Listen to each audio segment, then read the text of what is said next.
ಗೃಹಲಕ್ಷ್ಮಿ ಬಳಿಕ ಗೃಹಜ್ಯೋತಿ ಯೋಜನೆಗೆ major surgery. Free ವಿದ್ಯುತ್ ಪಡಿತಾ ಇರುವ 1,70,00,000 ಕುಟುಂಬಗಳು. ಗೃಹ ಬಳಕೆಗೆ ಸರ್ಕಾರದಿಂದ 200 ಯೂನಿಟ್ ವರೆಗೆ ವಿದ್ಯುತ್ ಫ್ರೀ ಇದೆ.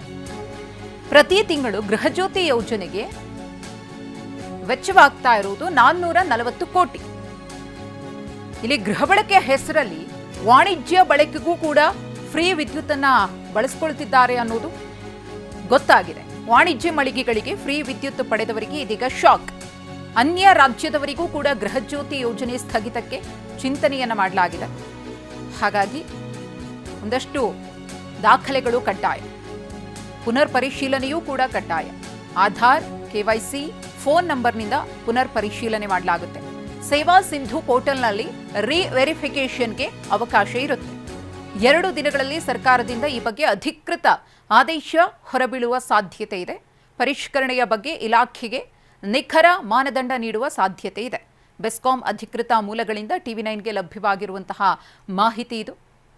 ಗೃಹಲಕ್ಷ್ಮಿ ಬಳಿಕ ಇದೀಗ ಗೃಹಜ್ಯೋತಿ ಯೋಜನೆಗೆ ಸರ್ಕಾರದಿಂದ ಮೇಜರ್ ಸರ್ಜರಿ ನಡೆಯಲಿದೆ. ಗೃಹ ಬಳಕೆಗೆ ಅಂತ 200 ಯೂನಿಟ್ ವಿದ್ಯುತ್ತನ್ನು ಉಚಿತವಾಗಿ ಸರ್ಕಾರ ಕೊಡ್ತಾ ಇದ್ರೆ, ಇಲ್ಲಿ ಕಮರ್ಷಿಯಲ್ ಉದ್ದೇಶಕ್ಕೂ ಕೂಡ ಗೃಹಜ್ಯೋತಿ ದುರುಪಯೋಗ ಆಗ್ತಿದೆ ಅನ್ನೋದು ಗೊತ್ತಾಗಿದೆ. ಅದೆಲ್ಲದಕ್ಕೂ ಕೂಡ ಬ್ರೇಕ್ ಅನ್ನು ಹಾಕೋ ನಿಟ್ಟಿನಲ್ಲಿ ಈ ಮಹತ್ವದ ನಿರ್ಧಾರ.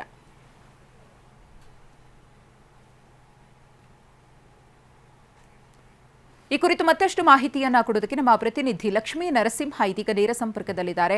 ಲಕ್ಷ್ಮೀ ನರಸಿಂಹ, ಈಗ ಗೃಹಲಕ್ಷ್ಮಿ ಬಳಿಕ ಗೃಹಜ್ಯೋತಿಗೂ ಕೂಡ ಸರ್ಜರಿ ಯಾವ ರೀತಿ ನಡೆಯುತ್ತೆ, ಪ್ರಕ್ರಿಯೆಗಳು ಏನೆಲ್ಲ ಮಾನದಂಡಗಳಿರುತ್ತೆ, ಯಾವ ರೀತಿ ಬದಲಾವಣೆಗಳನ್ನು ಮಾಡೋದಕ್ಕೆ ಸರ್ಕಾರ ಮುಂದಾಗಿದೆ, ಇದರಿಂದ ರಾಜ್ಯ ಸರ್ಕಾರಕ್ಕಾಗುವಂತಹ ಲಾಭ ಏನು ಅಂತ?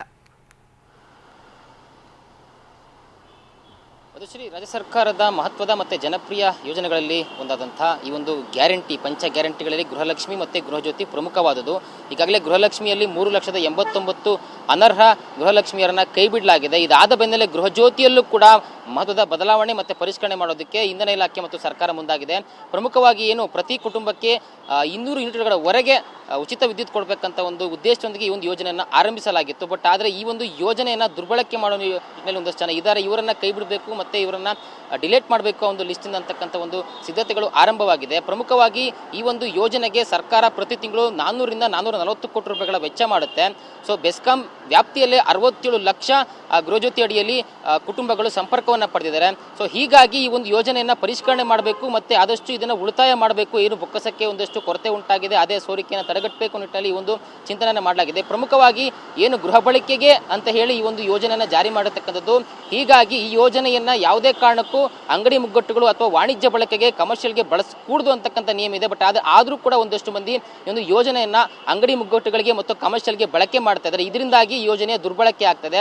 ಮತ್ತೊಂದು ವಿಚಾರ ಏನು ಅಂತಂದರೆ, ಮೂಲ ನಿವಾಸಿಗಳ ಹೆಸರಲ್ಲಿ ಬೇರೆ ರಾಜ್ಯದ ಪ್ರಜೆಗಳು ಕೂಡ ಗೃಹ ಜ್ಯೋತಿ ಯೋಜನೆಯನ್ನು ಬಳಕೆ ಮಾಡ್ತಾ ಇದೆ. ಇವರು ಕೂಡ ಕಡಿವಾಣ ಹಾಕಬೇಕು ನಿಟ್ಟಿನಲ್ಲಿ ಈ ಒಂದು ಯೋಜನೆಗೆ ಪರಿಷ್ಕರಣೆ ತರಲಾಗ್ತಾ ಇದೆ.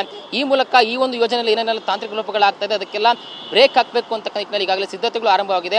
ಇನ್ನು ಏನು ಈ ಒಂದು ಗೃಹ ಜ್ಯೋತಿ ಯೋಜನೆಗೆ ಮತ್ತೆ ಅಪ್ಲಿಕೇಶನ್ ಹಾಕಬೇಕಾಗಿದೆ ಅಥವಾ ಈಗಾಗಲೇ ಏನು ಅಪ್ಲಿಕೇಶನ್ ಹಾಕಿದ್ದಾರೆ ಸೇವಾ ಸಿಂಧು ಪೋರ್ಟಲ್ನಲ್ಲಿ, ಆ ಒಂದು ಪೋರ್ಟಲ್ನಲ್ಲಿ ಮತ್ತೆ ಹೋಗಿ ಅದನ್ನು ರಿವೆರಿಫಿಕೇಶನ್ ಮಾಡಿಕೊಂಡ್ರೆ ಸಾಕು ಅಂತಕ್ಕಂಥ ಒಂದು ಮಾಹಿತಿಯನ್ನು ಕೂಡ ಬೆಸ್ಕಾಂನ ಅಧಿಕೃತ ಮೂಲಗಳಿಂದ ಕಂಡು ಬರ್ತಾ ಇದೆ.